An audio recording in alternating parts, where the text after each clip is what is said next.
Let us face, without panic, the reality of our times. The fact that atom bombs may someday be dropped on our cities. And let us prepare for survival, for understanding the weapon that threatens us.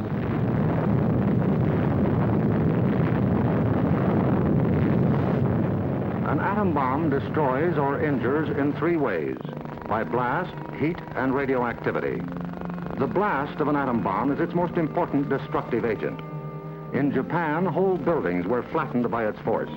However, many buildings of sturdy construction, even though close to the explosion, remained standing. The principal dangers of blast are flying glass and debris, the fires it may start, and the danger of being crushed in collapsing buildings. The atom bomb destroys by heat. People caught in the open as far as 2 miles away suffered flash burns. Yet, protection could have been easily achieved. Here, a bridge post and rail shielded the surface behind it. Any solid material afforded similar protection. The third weapon of the bomb is radioactivity, thrown off at the instant of explosion. However, the majority of people exposed to radiation recovered completely, including a large percentage of those who suffered serious radiation sickness. Today, they lead normal lives. They bear children. Their children are normal. These, then, are the weapons of the atom bomb that we must protect against: blast, heat, and radioactivity. Our cities are prime targets for atomic attack, but mass evacuation would be disastrous. An enemy would like nothing better than to have us leave our cities empty and unproductive. If an emergency should come, our factories will be battle stations. Production must go on if we are to win. Our offices and homes will also be posts of duty, not to be deserted. With the knowledge of the first atomic explosions to guide us, our chances for survival will be far better than those of the people of Hiroshima and Nagasaki, if we act on our knowledge and are prepared. The first job is to look over your own home for shelter possibilities. If you live in a private home that is well built, the cellar is the safest place to be. The lower you get, the more barriers there are likely to be against blast, heat, and radioactivity. Select the basement wall nearest the probable target area of your city. If the house is blown over, it will most likely fall away from this wall. If you have a workbench or strong table big enough to get under, move it into your shelter area near a wall or strong supporting column. If the time comes when you actually have to take shelter, lie under the table.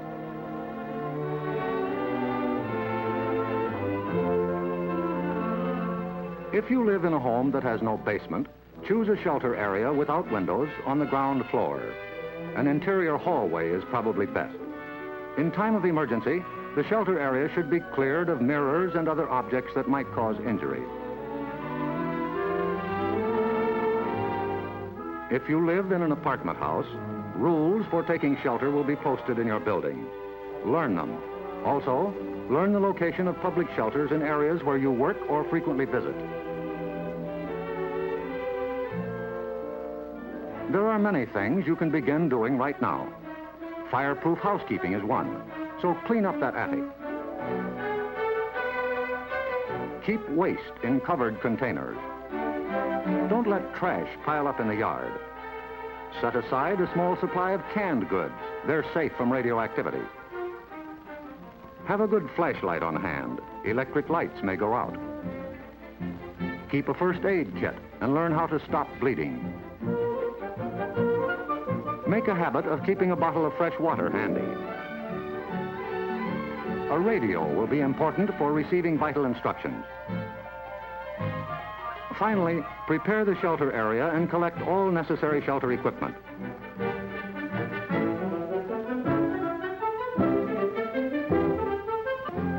In case of an actual raid or test drill, the alert will be a warbling siren blast lasting 3 minutes.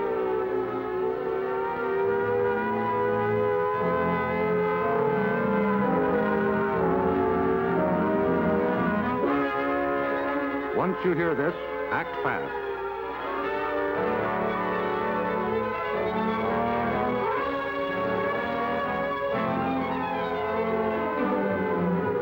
Pull down the shades or blinds and close the drapes against flying glass.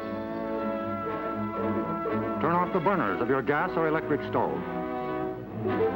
Disconnect any heating elements, such as electric irons, hot plates, or bathroom heaters.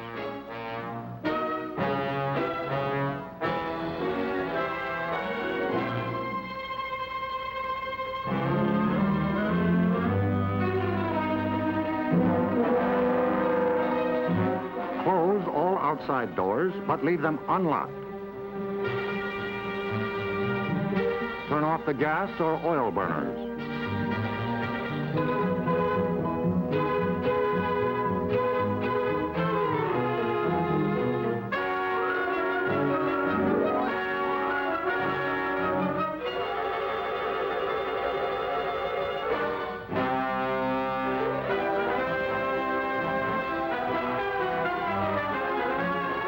Taking shelter may be a race against time, even when you have some advance warning. But possibly, there may be no time. An attack could come without warning. The sky would suddenly light up. If a doorway is right at hand, use it. If the nearest shelter is more than a couple of steps away, fall to the ground immediately. Flying glass and debris are immediate dangers, so stay where you are until you're sure it's safe to move.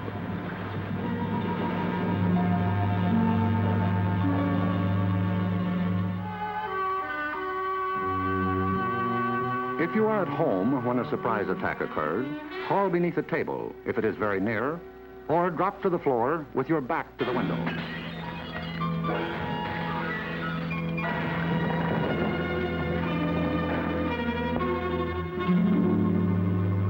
The immediate danger is over in about a minute, unless the explosion occurred near the ground or water. In this case, radioactive materials are trapped in the particles of dirt or water thrown up by the explosion. When these particles fall back to Earth, they may be dangerous. So get indoors immediately after a ground-level explosion. Cover broken windows against radioactive dust with blankets or cardboard. Civil defense radiological teams, equipped with radiation survey meters, will check on contamination in any bombed area. Stay under cover until you hear officially that it is safe outside.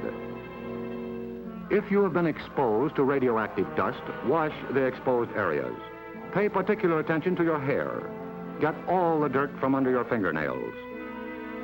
If the people of Hiroshima and Nagasaki had known what we know about civil defense, thousands of lives would have been saved.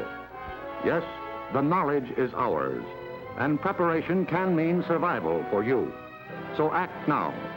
Someday your life may depend on it.